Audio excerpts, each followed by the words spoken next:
What's going on, guys? Brian back to talk about Game of Thrones Season 7 Episode 4 discussion. So if you haven't seen the episode, stop watching now if you don't want to know. Obviously, spoiler warning, because we're going to talk about the episode, and I don't want to ruin it for you. So stop watching now if you don't want to know. But for those who want to know, who have seen it, let's talk about it. So, Season 7 Episode 4, thought the episode was very good, except for the ending, myself. So post your comments below what you guys thought about it. Very cool. Daenerys riding Drogon, very cool. I like that. That's what I like to see in the battles. It's about time. These dragons setting people on fire. The Lannisters, very cool, but we'll talk about that in a second. The other things that I did like about it were the Starks coming together. Arya, Sansa, Brandon, very cool. And I was interested to see what's up with Bran, but we didn't get much about that. He knows some stuff, but he's not letting on. The dagger, don't know what's up with that, what she's going to do with that, but she's got it in the Entertainment Weekly magazine, and now she has it on the show, so very cool. I like to see her fighting Brienne of Tarth, well, training. That was pretty cool. Her list, I think all the people on the list will eventually die. Don't know if she will kill them or not, but they will die on the show, and I can't wait to see how it goes down. You know, overall, I thought it was very cool that she's back at Winterfell. Now let's get back to the battle. Daenerys, I like that she was doing something, being a queen of action, not staying back. I mean, it is a risky move where she's actually riding a dragon in battle, but I like the fact that she was acting. She's getting more like a dictator. She's not being so passive, moving chess pieces around. She's actually doing something, which I like about it. Some people were saying that they don't really like it too much about it, but I do. I like her being on the battlefield. I liked the Dothraki tearing up the Lannisters. That was some of the best parts, the action, her flying around, lighting people on fire, you know, turning them into ash. And it was just pretty crazy.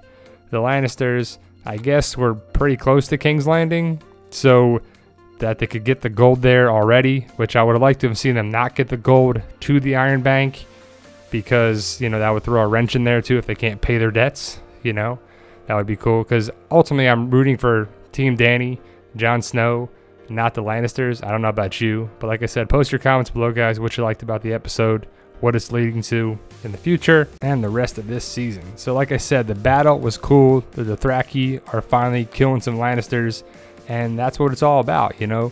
Daenerys finally going in and killing the Lannisters, moving towards King's Landing. So the biggest thing that I didn't like about was the ending. The rest of the episode was very cool, even though they said it was the shortest episode. I don't know if it's the shortest episode of the series, but it was 58 minutes, what it said on HBO. So don't know if that's a big thing or not. But the Lannister army was getting picked apart. Very cool. So I don't know what's left of the Lannister army myself. I did kind of feel bad for Tyrion, for him to be standing there watching his brother and everything. But we finally got to see what this was in the trailer, the screenshot there. Jaime going to take out Daenerys, and I didn't really like that, but that was his chance. You know, if he kills Daenerys, you know, Cersei doesn't have to worry, they don't have to worry, but he's going in there with the spear, and this is where I was like, this is crap.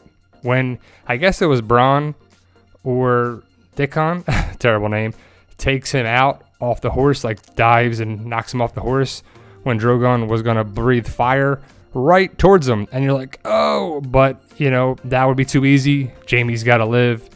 I guess Jaime's going to be prisoner of Daenerys, you know, or something's got to happen. They're not going to just let him out of the water. I mean, see you later, guys. Jaime's gone. Now they're going to get him, right? But it was very cool. The other thing I didn't really quite understand, but I partially understand it, is why was there only one dragon? Why was Drogon the only one there? I'm sure Daenerys was like, all right, stay back. She can control Drogon better.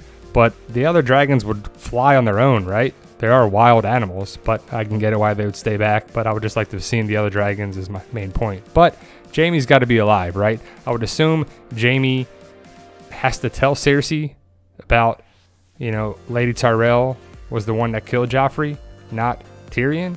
Or maybe he knows now, so he knows that Tyrion isn't quite the bad guy that people are making him out to be, even though he is going against the family, so he is bad in their eyes. That's just going to be a weird predicament of brothers, but I just want to give props to Lady Tyrell going out like a boss. I didn't get to talk about it last week, but very cool. Loved it.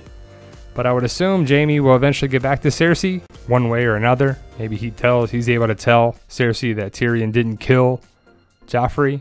Maybe Jaime is the one that kills Cersei, because Cersei has to die, right? I mean, come on. Seriously, Cersei needs to die. But overall, Jaime's got to live. Maybe he's the prisoner of Daenerys. We'll see next episode. Can't wait, guys. So let me know what you thought of the episode. Season 7, Episode 4. Like, share, subscribe, all that good stuff. And thank you for watching.